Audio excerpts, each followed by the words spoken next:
Remakers Mark, Episode 59, The Book of Eli.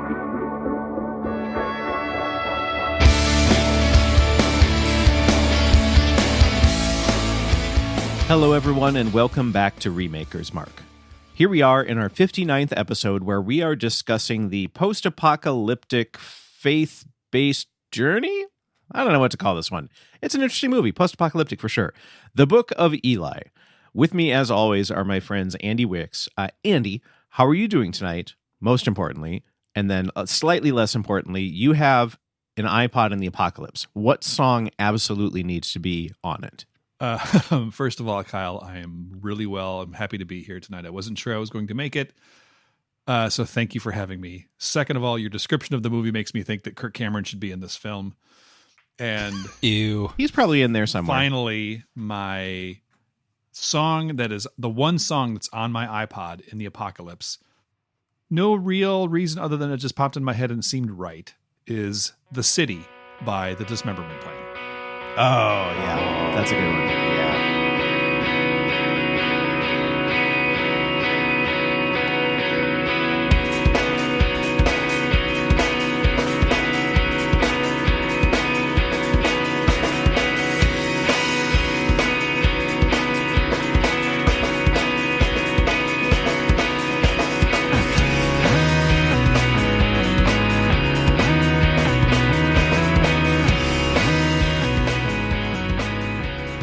Seemed right. I dig it. Good choice. Thank you. Jeremy Nilsson, how are you tonight? And what would be your iPod song in the apocalypse? I am alive, and sometimes that's the best you got.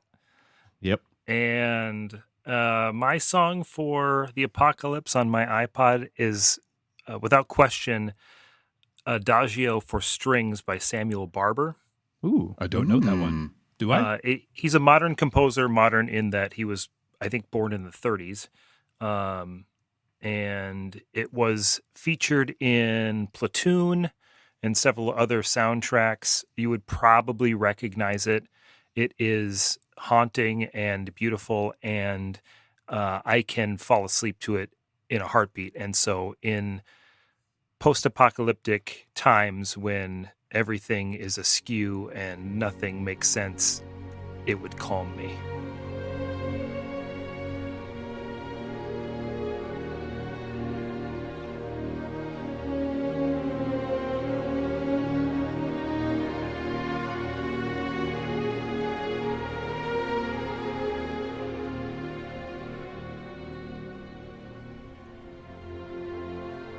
I like it.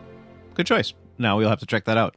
We'll see if we can link all this fun stuff in the show notes later. Maybe a little Spotify little embed. playlist. Yeah, a little Spotify, a little Apple Music embed like our cover songs. So, so everybody can check it out. Lee, where's the book? How are you tonight? And what would be your iPod song?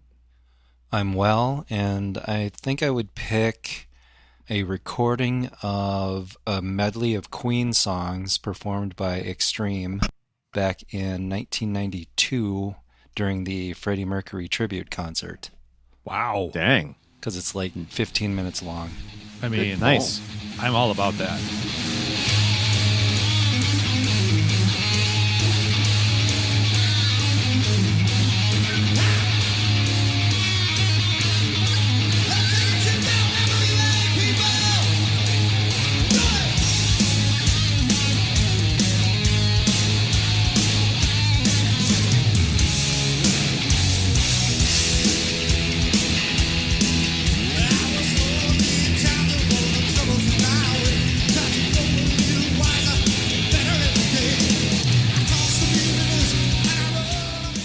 That's a very unique and specific measure, and you get two bands worth of influence in one song. Yes. I like that. Exactly. That is an efficient choice, Lee. Plus Yeah, seriously. 15 minutes of it.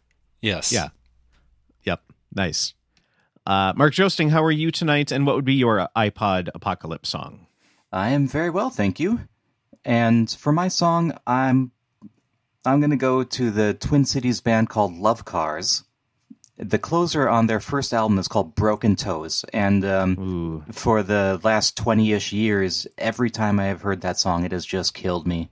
So that's my song, Broken Toes.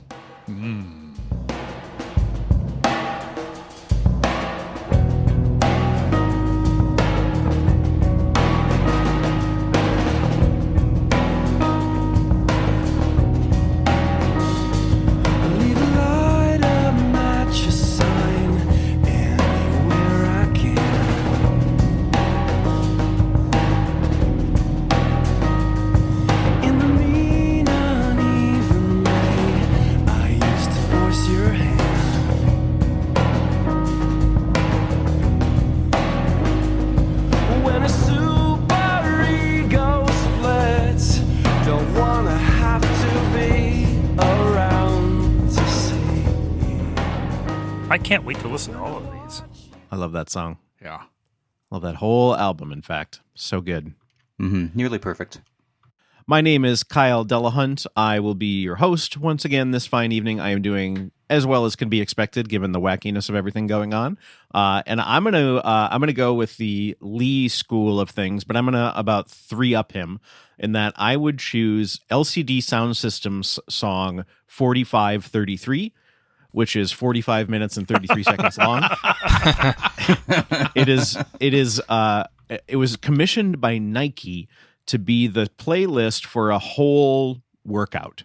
So it starts up with like kind of stretching music, right? Music that's kind of chill, and then it picks up, and then there's a few different like, a little bit more high BPM, a little bit more high energy, and then the last 10 minutes is like cool down music. So I don't anticipate that I'm going to be working out a lot in the apocalypse. However, I feel like if I need a specific energy, I feel like that's kind of got everything that I need. If I need to chill, it's the last 7 minutes. If I need to kind of like wake up to the day, it's the first few minutes. So that was my my strategy for that. Interesting. I like it. Plus, 45 minutes of content. Yes.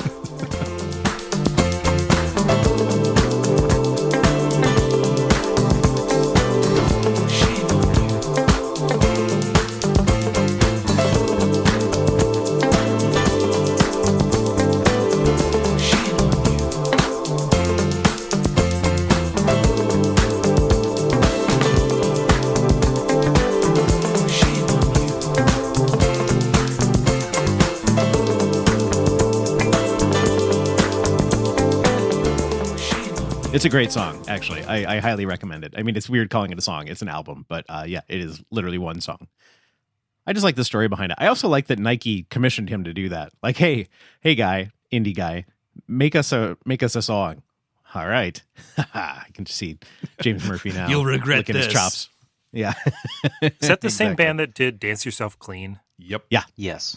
When I was a wedding DJ, still am sometimes, and a bride and groom asked for that song towards the end of the night. I'd never heard of it, and I found it. And I'm like, all right, here we go. And I started playing it. I'm like, oh no, the dance is ruined. Like this is gonna go, go terribly. And everybody just sort of creeped onto the dance floor, and they all just kind of got in. Like everything's very quiet and very slow, and everything. Yeah. But then it just breaks down, and the place went ballistic. And Yep. it was one of the best moments I have ever seen at a wedding. Yeah. That song is unreal.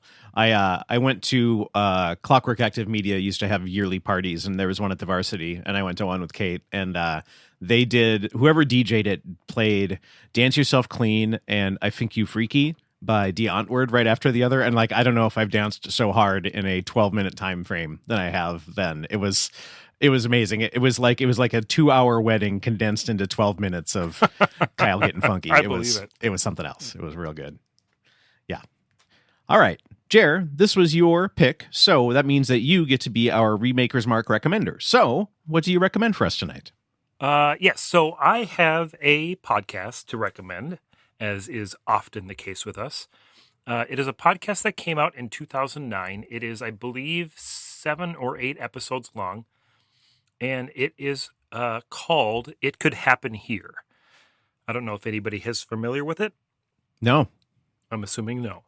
It is essentially a sociologist and political scientist answering the question of what a civil war in the United States would look like. And it was recorded and published back about a year and a half ago, so May of 2019. So before George Floyd, before COVID, before a lot of these landmark things that have happened in 2020, which remember when 2020 started 8 years ago?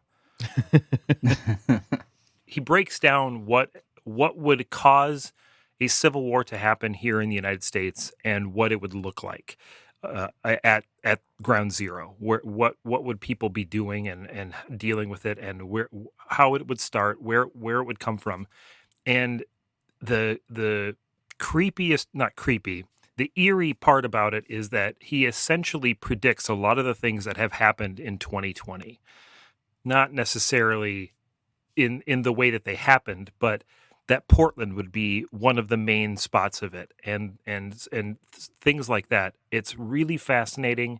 It is, I think, important where we are right now in the world geopolitically, and it's just a really fascinating and quick, like I said, 7 or 8 episodes, all about 30 to 45 minutes long. There's the opening episode's longer and the final episode's longer, but the rest of them are between 30 and 45 minutes. It's a fascinating little listen, and I would recommend it for everyone. Say the name one more time. It Could Happen Here. Awesome. Cool. No, I hadn't heard of that, which surprises me. I'm really excited to check that out. That's great. Yeah, I would really love to hear your feedback afterwards. Cool. Now we move on to the summary of the film and our history with it. Andy, with an exclamation point, take it away. The Book of Eli is a 2010 post-apocalyptic neo-western directed by the Hughes brothers of Albert and Alan, starring Denzel Washington as Eli, a former Kmart cart pusher who hears a divine message to take a copy of the King James Bible west. He has been lugging and reading the book for years, searching for the place where the book belongs. In a lovely nod to the industrial robber barons of old, enter Gary Oldman as Carnegie, the ruler of a small town in the desolate wastelands. As one of the few literate people around, he holds considerable sway in a world where gloves and chapstick are bartered for water, and cats are eaten and extruded for their oil. Carnegie wants what Eli has, and Eli doesn't want to give it to him. Hilarity ensues. That was a Gary Oldman-esque pronunciation of oil. Good work. I was trying to get the italics across and kind of the factor of the oil. Yeah. Did it come across okay? Yeah, I think it did. Okay, thank you. Jared, this was your pick. Tell us why you chose a movie that is 10 years old. Yeah, this is maybe our most recent, our newest movie that we've done, perhaps. I think so. I think Watchmen was before that, and that was what, 08, 09? Yeah, I think it was 09, close. yeah. If it's not. I chose this for a number of reasons. It's been on my list for a long time, just because of the sort of Supergirl concept that Lee brought to us very long ago, of taking a movie that should have been better than it was, and us having the conversation of remaking it and making it better. This movie, I really like this movie a lot, but I also felt like it sort of got lost in 2010 when it came out. The Road had just come out. I think Walking Dead had just started.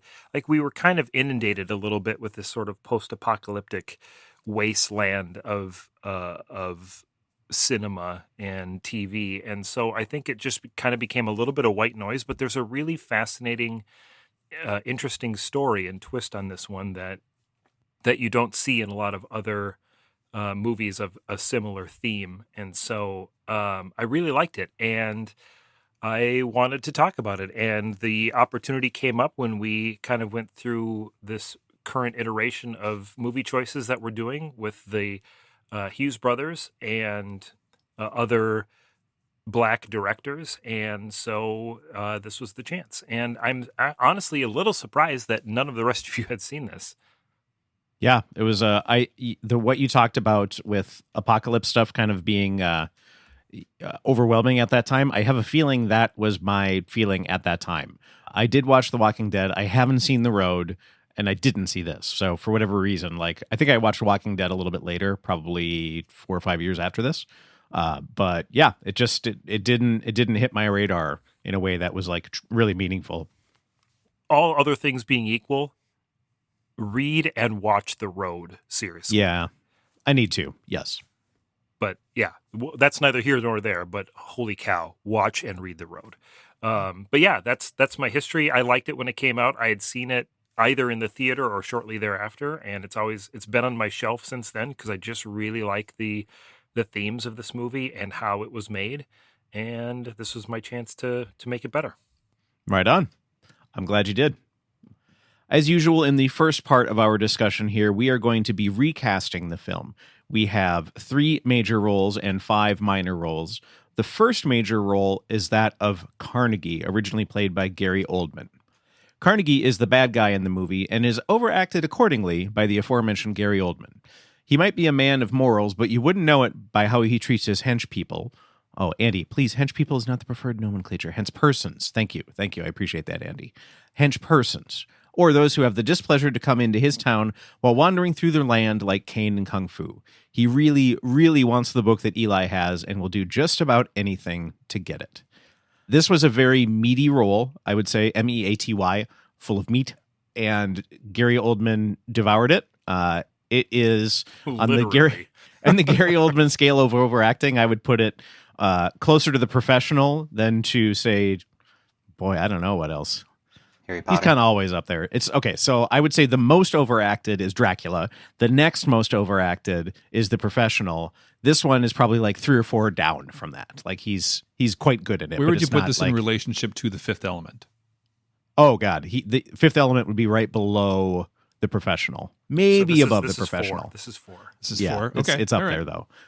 Yep. Good call on Dracula, though. Thank you. Oh God, he's Number so 1. good in it. But good Yeah. Lord, that movie is just so much of everything. So I tried a lot of different things on. I tried a lot of different actor hats on with this, and nothing felt quite right until I was reading through.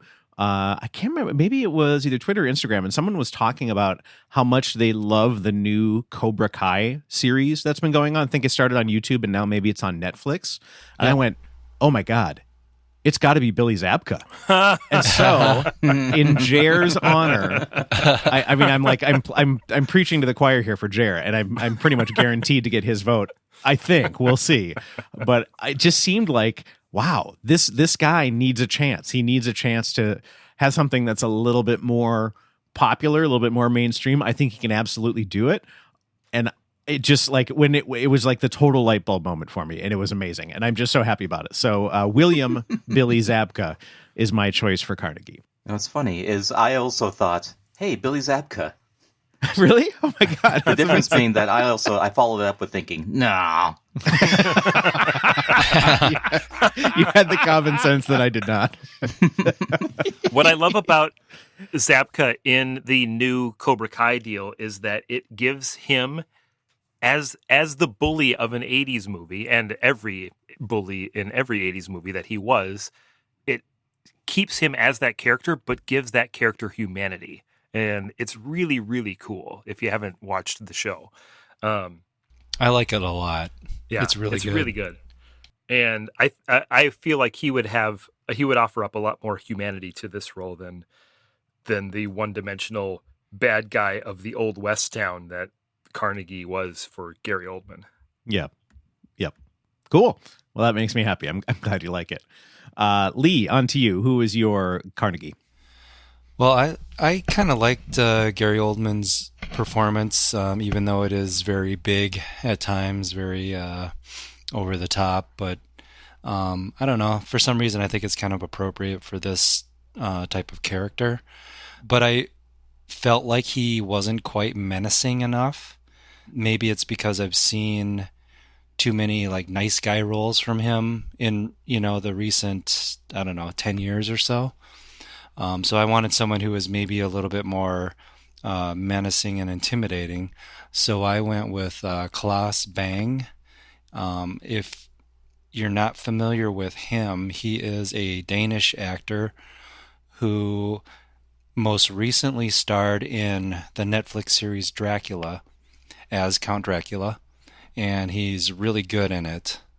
The only other thing that I've seen him in is he plays one of the main bad guys in the girl in the spider's web, the Claire Foy, Elizabeth Salander movie that came out a few years ago.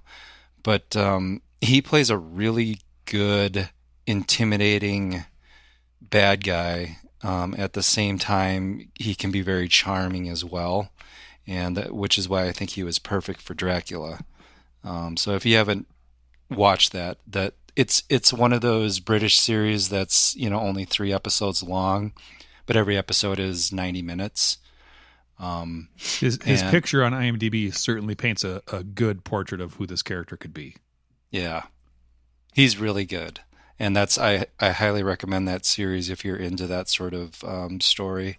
The first 2 episodes are better than the third, but it's a really good series.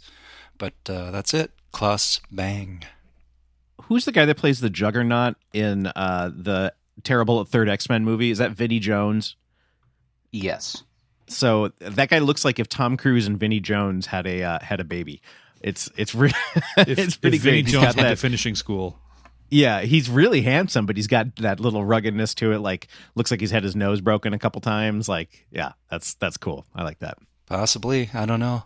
Yeah. I haven't seen a lot of his work. So I'm not real familiar with his I looked through his IMDb list, and there not a lot of it jumped out at me, so I only know him from a couple of things, but the things that I have seen him in, I'm impressed with. So You mean you didn't see Überleben or Distinguished on this front? no. He was It's great on my as list. Lars Knudsen. It's not worth your time. It's next on my Netflix queue after The Lion King. Yeah. Lordy. But let's move on to Andy. I liked Gary Oldman in this role, but it was a little one-dimensional. And I thought Gary Oldman tried to do as much as he could, maybe with not great writing. The character was interesting, but just was a little predictable, perhaps.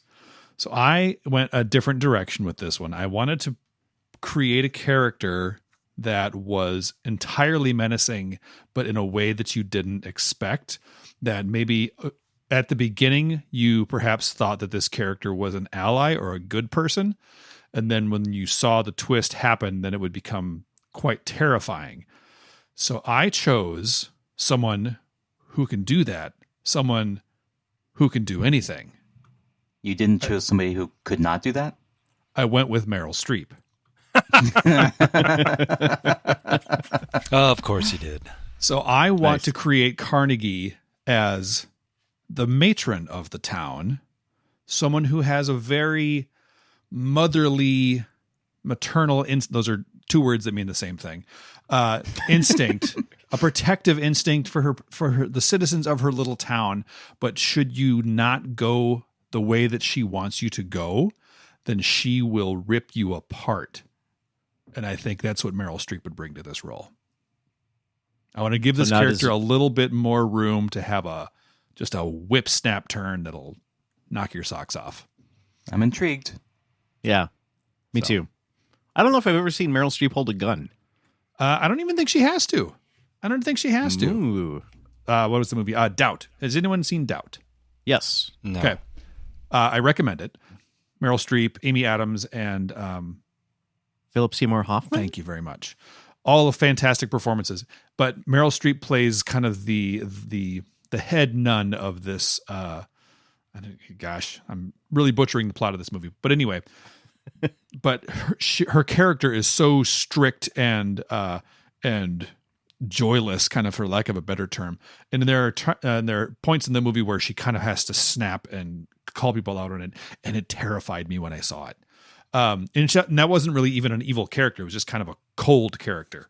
So I imagine if you add a little fire to that, then I think she will make you quake in your boots. So Good old Meryl. good old Meryl. Can't go wrong with Meryl. Jer, I'm intrigued to hear why you chose Mads Mikkelsen. So I chose... That joke is still I- funny after 9 years.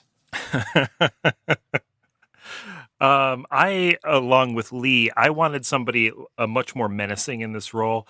I thought that I was intrigued by the idea of Carnegie being kind of a bumbler that he was in the original movie, that he ruled this town, but he never really did anything right or well. Everything sort of fell apart from minute one. So I wanted somebody that when Eli came to town and could see everything sort of laid out as how this town is structured, that there was a distinct reason why Carnegie ruled this town. He ruled it with an iron fist, with intimidation and with fear and with just stone cold, like you're gonna find yourself with concrete shoes on in the bottom of the lake or whatever. So I chose somebody that has played a serial killer, a Marvel villain, and many other menacing characters. So Andy, I will see your Meryl Streep, and I will raise you Mads Mikkelsen. Yes! Yes! Oh my god. Oh, man. We've done it. Shut it all down. We've done it. Brought it back to the beginning, sort of. Oh, gosh. I don't know which movie I want to see more. I'd want to see a version of the movie where Mads Mikkelsen and Meryl Streep are heads of rival towns. Ooh. Okay, now I'm paying attention. I just rewatched Casino Royale, and He is so good in that. yeah, Yeah. he's fantastic. And I just Hannibal, finished Hannibal. So creepy. He's just oogie in Hannibal. Yeah. I want way more of that. Anyway, Mark, I'm not sure where you're going, but please go somewhere great. I was thinking Oogie, and I really wanted somebody who could, just chew up those scenes. Just nom nom nom. Yeah, somebody who could be quiet, who could be loud, who can overact like Gary. I went with Ewan McGregor. All right. All right. It's, I am intrigued by that as well. Go on. Perhaps partially because I recently seen him be the bad guy in Birds of Prey, The Fabulous Yeah. Emancipation of One Harley Quinn, and he did, maybe a really good Gary Oldman impression in that movie. That's actually a really good call. Yeah. Yeah. But I think he can do all the stuff that I want him to do. So that's my choice of Ewan McGregor. I am so excited for the Obi-Wan Kenobi series. Yes. Oh my gosh. Whenever it happens, yeah. I'm excited to see who's going to win in this battle of who's going to play Carnegie. Yeah, this is a Right. solid list. This will be a Really five-way good tie. Yes. I don't know that I like Ewan McGregor as any villain, but I think he would do great at this. Did you just call him Ewan McGregor? Did I? I think you did. Ewan. Ewan McGregor. Excuse me. Ewan McGregor. I didn't have enough E in there. Yeah.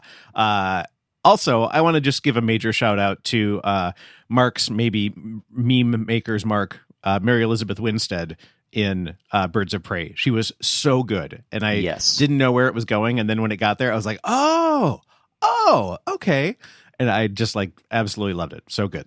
Mm-hmm. So what you both are saying is that is worth watching. Yeah. Yes. Okay. Good to know. It's on HBO right now. So if you subscribe to HBO, definitely watch it. Excellent. So for the role of Carnegie, originally played by Gary Oldman, I went with Billy Zabka, Lee went with Klaus Bang, Andy went with Meryl Streep, Jer went with Mads Mikkelsen, and Mark went with Ewan McGregor. Holy mackerel. That is something else. Up next is the role of Solara, originally played by Mila Kunis. Mark, tell us about Solara. Okie dokie. Originally played by Mila Kunis, Solara is the young daughter of Carnegie's blind lady friend? She seems to serve a utility role for Carnegie, playing anything from the barmaid to the prostitute and spy. That is until she meets Eli and decides that his is the better path. I actually didn't love Mila Kunis in this one, although I did like what the casting agents were going for. I like the wide-eyed mystique that she has. I was hoping to find somebody that could be, I don't know, shiftier. I want somebody that you can not exactly trust right away. The person I landed on is Anya Taylor-Joy. Oh, nice. Thank you. Yeah, she's really talented. And we would know her from The Witch, mostly. She was in Split and Glass, although I haven't seen either of those. But I'm really excited for New Mutants when that finally comes out. It's come and gone, unfortunately. Yeah. I think. I don't know if it ever got... Wait, I think it got released. I think so. Yeah. I think it got kind of buried. Maybe I'm wrong. Never mind. That film was troubled. It has been for years. Yeah. I know Maisie Williams was basically on Twitter going, please go see the movie. But yeah, in that one, Anya Taylor-Joy plays Magic, who is one of the cooler X-Men. Yeah, I like... I really like what she does with her eyes. And I think that could bring a lot to the Solara role. So that's my pick, is Anya Taylor-Joy. I would just like to read a line from her bio on IMDb. Anya Taylor-Joy's dad was an international banker, but gave it all up to race motorboats. That's a movie in and of itself. I find that fascinating. Starring Mads Mikkelsen. What a life she must have led growing up. Oh my gosh. to back that up, I don't know anything that she's done, so I really can't speak to her, but she definitely looks the part. Yeah, you're right on with the eyes, Mark. I've seen her in the 2 Shyamalan movies, and she was pretty good. I enjoyed her. I feel like I just saw something else that she was in, but now I can't remember what it was. But I think I think age-wise, that's good. I think the lack of trustworthiness at first, like you question her motives more than you would for Mila. I think that's a really good point for that, and she would do well with that. Yeah, thanks. So, Kyle, I'm going to hand it right back to you. Coolio. So I wanted somebody who I think I've picked one time before. I'll have to double check the archives here, but I went with Hannah John Kamen. She is from Ant-Man and the Wasp. She played the villain in that, who I thought was incredibly cool. I thought it was really cool design, and I thought the story was really good. She was also in Ready Player One. She plays kind of the bad guy's sort of like henge person. How's that, Andy? Is that better? Henge person. Thank you. Thank you. She's really, really good. And it's one of those people where I think Ant-Man and the Wasp was supposed to be that, but I think she got overshadowed a little bit, which is too bad. But she just needs that one role to like kick her into pretty much the territory where she should be, right? Like just a go-to young actress. And so, I figure what the heck, let's give her another chance here. So Hannah, not sure which, John Kamen. As keeper of the archives, I can confirm that she has not been picked before. Really? Weird. I thought I picked her at one point. Very odd. Never mind. I like that pick. Thank you. Yeah, I loved her in Ant-Man and the Wasp. Yeah. Who was she in Ant-Man and the Wasp? I'm trying to remember. She's the villain, kind of. She's the one. Ghost. The Phantom? Ghost. Yeah, Ghost. Yeah. Yep. Cool. Yeah, I like that. Yeah. Cool. Thank you. Jer, on to you. Who is your Solara? Yeah, so I love Mila Kunis, probably unhealthily, and I didn't like her in this movie as much. I think, agreeing with Mark, that she wasn't cast well or something. But I like the idea of her character, and so I wanted somebody that was going to be a little bit more believable as somebody that is surviving in these conditions, somebody that had a little bit more edge to her, and that was a little bit more believable as somebody that was kind of handling their own. And so I chose Zendaya. Ooh, interesting. Intrigued. You would know her from the 2 Spider-Man movies, the most recent ones, and probably most recently the HBO series Euphoria, which is really crazy, and a bunch of other stuff. But that's probably the top 3 as far as most recently. She was in Greatest Showman as well. Yeah, she's super talented. She is outstanding. Yeah, she has got a long future in front of her, I think. I kind of have a little bit of trouble seeing her getting dark in this. You know what I mean? But maybe it's just that she hasn't had the opportunity to do that yet. Like she just hasn't had that film opportunity. Have you seen her in Euphoria? No. Okay. As a stepdad of a high schooler, I think it's probably best that I don't watch Euphoria. That's fair. That's very I know fair. a bit about it, and I will watch it eventually. But yeah, I'm a conscientious objector, I guess. No, that's absolutely a legitimate thing to think. Yes. Yeah. But yeah, Zendaya is my pick, and now we go to Lee. For a lot of the reasons that Jer cited, I wanted someone who was a little tougher, I guess, who kind of portrayed someone who could, I guess, take better care of herself and just have a little bit more mystique about her. So I went with Peyton List, who I don't know from anything other than the Cobra Kai series. She plays a character named Tori, who is kind of, I guess, like she's one of the Cobra Kai students, and she's a bit of an antagonist, but she's really good in that role, and she's very believable as someone who could kick your ass. So that's kind of what I was thinking of, and thinking about my Claudia pick, since they're mother and daughter, that was part of my decision as well. But I think she's great for the role of Solara. Man, you're introducing me to all kinds of new people this week, Lee. Nice. Yeah, now you know what I've been watching on Netflix. Right? And I didn't even know that when I picked Billy Zabka. Who knew? Anyway, I think Andy is our last pick for Solara. I am. I wanted to go in a direction for Solara. I also didn't like Mila Kunis all that much. I want this character to be less of a sex symbol, token attractive female, and more of an interesting character. And especially I think when adding it to the role of Eli, they do this a little bit in the movie of Eli's clearly not interested in Solara as a sexual partner. He makes that very clear. But even so, it was like you have this beautiful leading man and this beautiful leading lady. Like, let's put them together. And I just didn't. I thought that was. I didn't like that. So I want someone who I think can. Well, I'm not certainly not saying she's ugly because I don't think she is, but I think she can play very strange and quirky very well. I went with Millie Bobby Brown. Ooh. I like that. Yes. So you may know Millie Bobby Brown from Stranger Things. I'm actually referencing that a little bit. I think I'm referencing the new Enola Holmes that just came out, where I think she's playing Sherlock. I enjoyed that way more than I expected to. Yeah. I haven't seen it. All I've seen are the previews, but her performances, even in these little previews, is spellbinding because she seems like it's such a unique presence in front of the camera.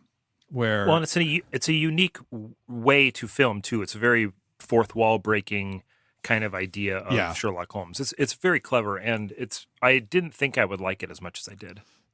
So I want someone who really is just more of a person who's curious to see what's outside of the world and wants to understands that the circumstance that Solara finds herself in is an awful one, and maybe sees Eli as an opportunity to go learn more about the rest of the world and sees it with maybe a little more wide-eyed wonder that might become quickly jaded by seeing, how awful it is out there, but at the same time, maybe seeing some of the beauty in it, despite all that. So I went with Millie Bobby Brown for this one. I dig it. That's a good pick. Yeah, that's really good. I like that a lot. Thank you. You're welcome. For the role of Solara, originally played by Mila Kunis, Mark went with Anna Taylor-Joy. I went with Hannah John Kamen. Jer went with Zendaya. Lee went with Peyton List. And Andy went with Millie Bobby Brown. For our final major role, that is Eli. Jer, tell us about Eli. Gladly. Eli is our lone wanderer hero. He's adept at survival, hunting, macheteing, and reading.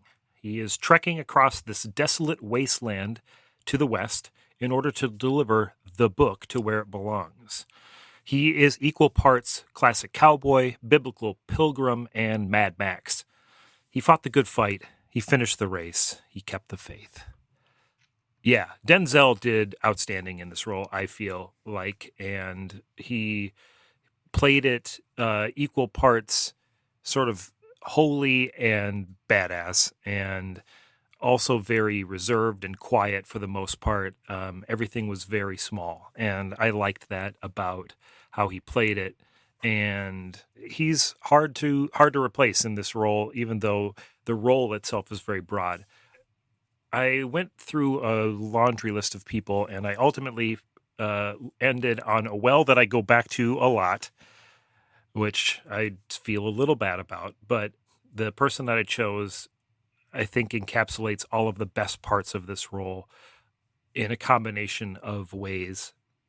I would reference specifically Furiosa and her role in The Old Guard, which is on Netflix right now. Of course, I am talking about Charlize Theron. I love it. Nice. Interesting and bold, and I like it. Yeah, intrigued. I think putting the Old Guard on there as a reference is really perfect for a lot of reasons. Yep.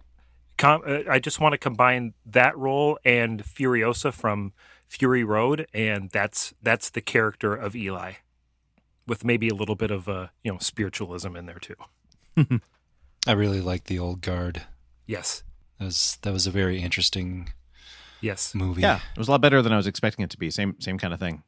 I rolled through a lot of different people, and I just kept coming back to her, and I want to see her in that role, especially now with Millie Bobby Brown as her sidekick. So there we go. Andy, back to you. I also liked Denzel in this role very much. Honestly, I really can't find many faults with it. He's just so good. He's so good. Yep.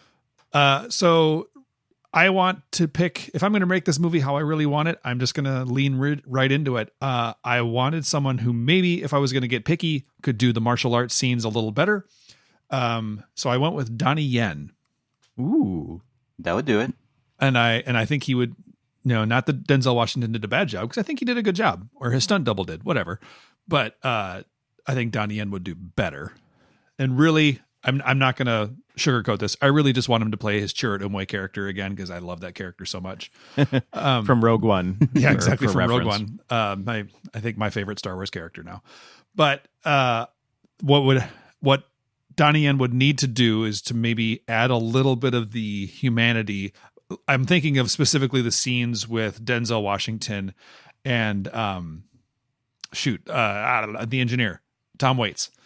Like when they're kind of going back and forth about like using the cat oil instead of chapstick, or those kinds of just little quirky scenes to show the humanity between them, that these people are trying to survive and live a life in this awful, desolate wasteland. That I think if there was to be a struggle in this role, that would maybe be it for him, but I think he would do a great job with that. I think the characters that he plays tend to be more serious characters.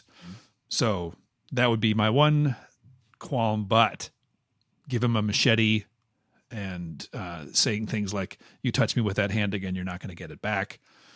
Like, come on. Yeah. Well, and for all the influences that Westerns have on this film, I think there's a lot of kind of the lone samurai kind of vibe too, and like, very much. It's very much a blending of the West and the East in that. And I feel like this would really lend to that in a really cool way. I like that a lot. And one more thing, and I wasn't really ever sure on this one. I maybe kind of figured it out by the end, but for a while I wasn't sure if Eli, the character of Eli, was blind or not, as was some of the other characters. And I kind of wish that he was. I don't think he was, but I kind of wish that he was, which even more so would lend itself to the Chirrut Imwe character that I really want him to be. So, wait, you don't think Eli was blind? Was he blind? I think there's a pretty strong implication that he was. He was very blind. Okay, I wasn't. What? I went back and forth, and I wasn't quite sure. In the end, I thought, no, I don't think he is. That was the big twist at the end. Yeah, the book being Braille didn't do it for you? I understand that the book was Braille. Well, I understood that, but it didn't suggest to me that he was blind. I thought he could just read Braille. He could read Blair. If you go back and watch it again, you'll see really subtle things that Denzel does, like when they're in the little hut with the older couple. He stands up and he starts walking, and his shin bumps the table. And when he reaches for things, he kind of doesn't quite catch them directly. He like gets close to them. There's a lot of really subtle things that, going back on a second watch, you realize that Denzel is doing really, really cool to show you without showing you that he is not quite there as far as sight. Okay, and we're getting a little off track here, but I want to talk about it. That I thought about that too, but then I thought there were other scenes that showed me the opposite, that he could see. So I'll have to go back and watch it again. This will be a fun little discussion to have. But I'm going to have to do that too. So even better though, let's say he was blind. Perfect. Donnie Yen, sold, done. Mark, you're up.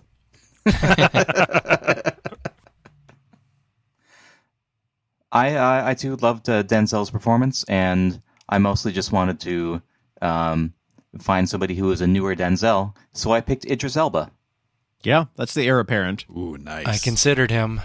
I thought he might be a popular pick, and I went for it anyway, so Idris Elba. You said it first, so it's your pick. Nice. Mm-hmm. Yeah, I mean, it's everything that Denzel is, and then a bit more British. So take that as you will. 100% more British, actually. Yeah. A little bit more scowly. Yeah. Although Denzel was good and scowly in the original, I would say. I picture Idris Elba as being taller, too. I don't know why. Interesting. I think he is taller. Well, there we go. We'll keep this one short to make up for Andy's lengthy one. Kyle, how about you? Yeah, so I wanted to mix it up a little bit. This is another one where I thought of a lot of different people.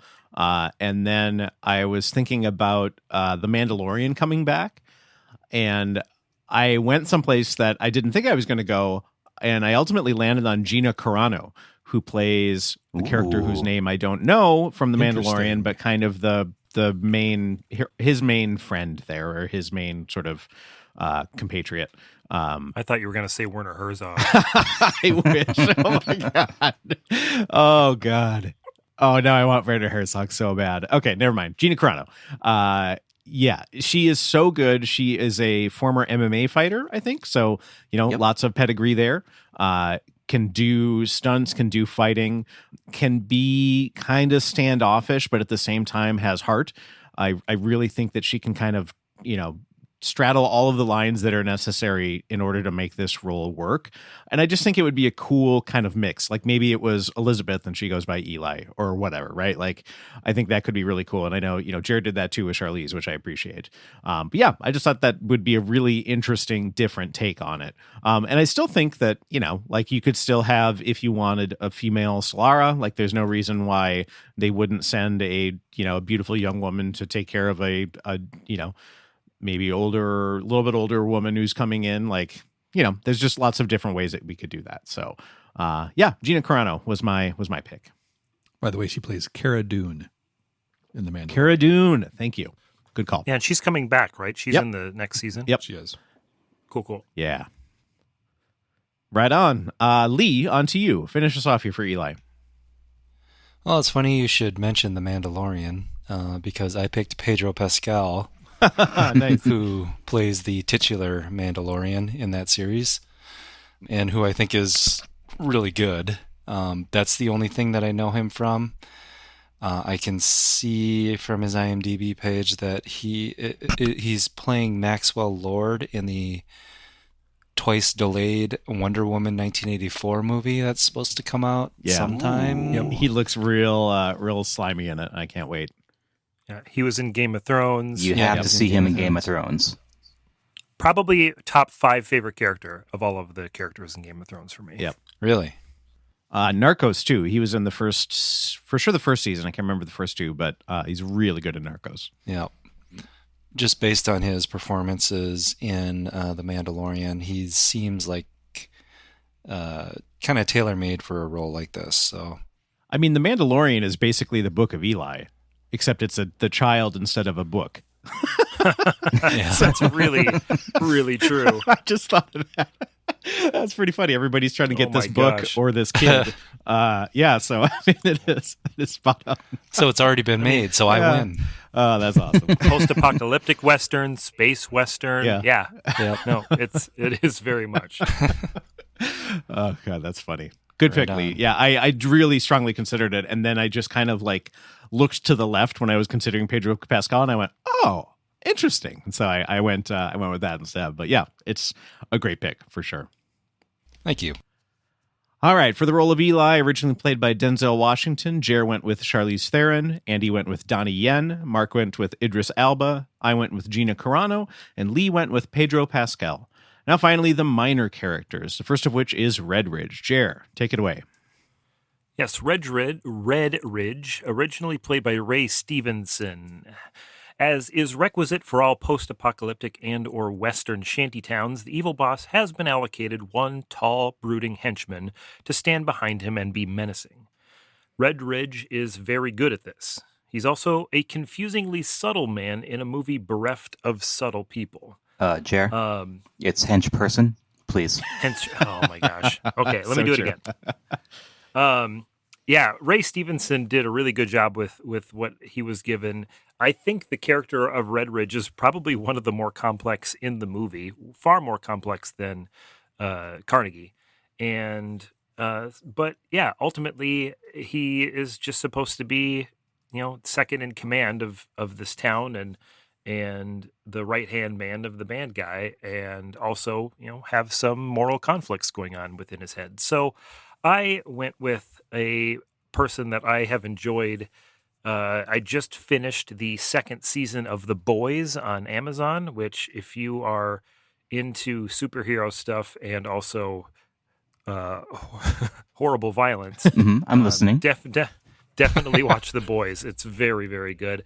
I went with Laz Alonso, who plays a character whose name is Mother's Milk in The Boys. I think he has an actual name as well, but everybody calls him Mother's Milk or MM. And he is basically the second in command of the good guys, the boys, behind Carl Urban. And he's great. He has a very menacing, big energy to him, but also he's a complex character that cares about his kids, cares about the group itself, cares about what they're doing. And he is equal parts big and mean and a soft teddy bear. Cool.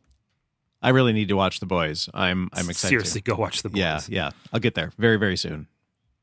That's all I got for Red Ridge. Claudia is next with Lee. Originally played by the lovely Jennifer Beals, who somehow hasn't aged since 1984. No kidding. I don't know how she does it, but whatever. While seemingly helpless because of her blindness, Claudia finds strength she didn't know she had when it comes to protecting her daughter, Solara. I like this role.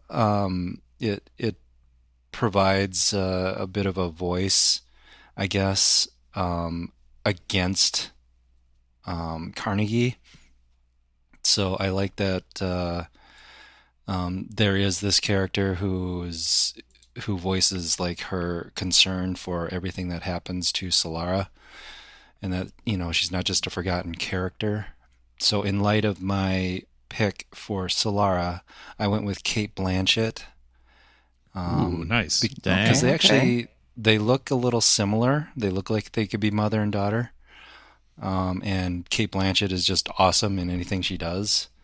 And I think that, in a remake, maybe this character could be expanded a little bit, give her more to do. I wanted to see more of this character. Yeah. I like that we have the character. I just wish there was, she had more scenes. But I think Cate Blanchett would be great for it. Yeah, I mean, you can't go wrong with Cate Blanchett ever. So I'm here for that. Mm-hmm. And I didn't realize that she is not British. She is Australian. Yeah. Yeah, that blew my mind when I read that. Isn't that the same thing? Yeah. Apologies Thanks, American to the, Andy. Apologies to the British Empire and all of its protectorates. Yeah. But I believe Kyle's up next with The Librarian. Yeah. The librarian is, spoiler alert, the person who Eli was walking towards, whether he knew it or not. He oversees the library where Eli's book can finally have a proper, safe home. Originally played very surprisingly and very subtly by Malcolm McDowell, who you know from Clockwork Orange and many, many other movies fame. I was like, wait a minute, is that Malcolm McDowell? That's Malcolm McDowell. I was like, might have said that out loud.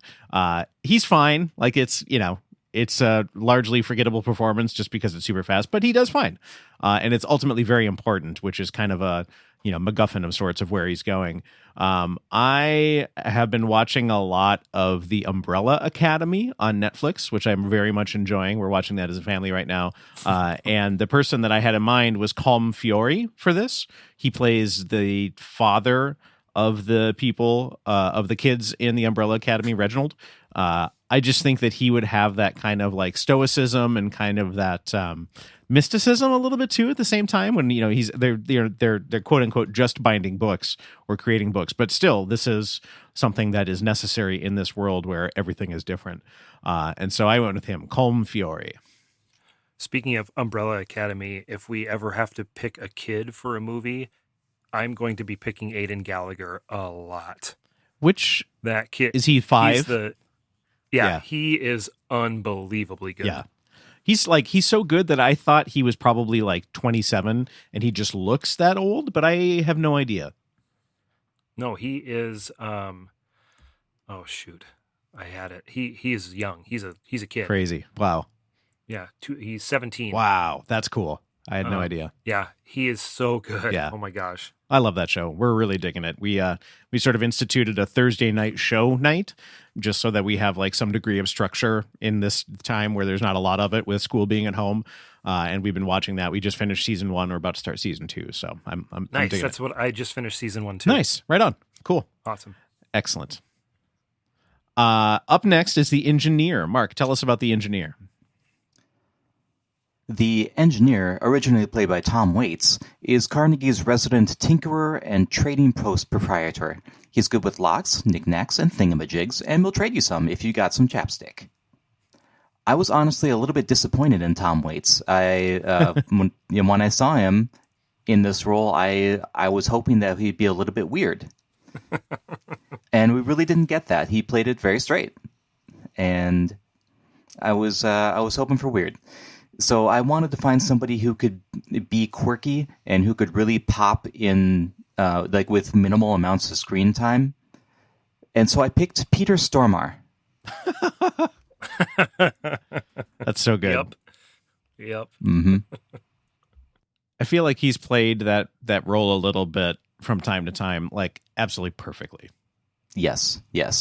Like I would reference his role in Minority Report, where he plays the doctor who does the eye transplant. Yes. Oh man, that's so terrifying. So gross. Yeah, like he's weird and he jumps out of the screen without being like whimsical or making it a comedy or anything, because it's a serious movie. Like he doesn't change the tone, but he pops, and I love that. He played essentially that same character in Armageddon when he was like the cosmonaut stuck on Muir, right before. Oh yeah, right before it destroys itself. He plays Chernoborg, the deity in American Gods, and has some really, really good scenes in the first season of that show. I've had the first disc from Netflix of American Gods for an embarrassingly long time. Like I could have probably bought the entire series with however much I've spent on this damn disc, but I'll get to it eventually. Whoops. I see it sitting here right now. The first season of that show was really, really outstanding. Sadly, it sounds like the subsequent seasons drop quite a bit. Bummer. So that's my pick, is Peter Stormare. Let's hear from Andy about George and Martha. George and Martha, originally played by Michael Gambon and Francis de la Tour, are my favorite characters in the entire movie. A devoted couple living in a surprisingly tidy home in the middle of the wastelands, armed to the teeth and set up with home defense mechanisms like it's a Home Alone homage, they reluctantly play a part in one of the big bad fights. Also, Martha probably has Creutzfeldt-Jakob disease. which is, for those of you who don't know, the human equivalent of mad cow disease, which comes from eating, essentially, it's kind of, for lack of a better term, from cannibalism. Yeah, I loved the scenes with George and Martha. I thought they were fantastic. Frances de la Tour just looked like she was having fun. And to see Michael Gambon just kind of kicking ass was also fun. And then both of them just getting destroyed. Blaze of glory. Oh my gosh, what a way to go out. Yep. So I also wanted my actors for this one to have a lot of fun with it and to have some natural chemistry. So I went with real life couple Kurt Russell and Goldie Hawn. Oh God, that's good. Nice. Perfect. I think that they will have a hooey of a time playing the slightly paranoid but yet congenial hosts to Eli and Solara. I really think that Kurt Russell should have an eye patch. I feel like that would just tie the room together. You know what I mean? I think he should have 2 eye patches. I think they should both have one. That they share. and then switch them in between. It's like old people sharing glasses. They share an eye patch. Yeah. That's awesome, So, Andy. I love that. Thank you. I think they would have a lot of That's fun with really that. Good. It's so funny to think of them as the old couple, Yeah. but they are. They're- I mean, yeah, they've been they're up both in their 60s, right? Yeah. If not older than that, yeah. Yep. That's so funny. Yeah. Right on. Well, that wraps up the minor characters, and with that, this first episode of Book of Eli. Thank you for hanging out with us. In part 2, we will be discussing the tech and filmmaking changes and things that we appreciate, and it maybe make a little different next time around. So look forward to that in a couple of weeks. In the meantime, Remakers Mark is a proud member of the Math is Hard Network. To find out more information about this podcast or any other podcast on the network, check us out at mathishard.net. There you will find show notes with links to all of the people, movies, and links discussed in this episode. This information is also attached to the show file in the podcast client of your choice. You can find us anywhere you listen to podcasts, including Google Play, Spotify, and Apple Podcasts, where you can rate and review Remakers Mark, which would mean the world to us. And now we are also on YouTube at Remakers Mark. We are on both Facebook, search for Remakers Mark, Instagram, Remakers Mark Podcast, and Twitter at Remakers Mark. So please join in the social media discussion there as well. And, just say hi. So thanks, gents. This was a lot of fun. I appreciate all the picks here. There are some serious doozies, and it's going to be a really, really hard choice for a lot of these. So I think we did good. In the meantime, until part 2, may the Force be with you. And also with you.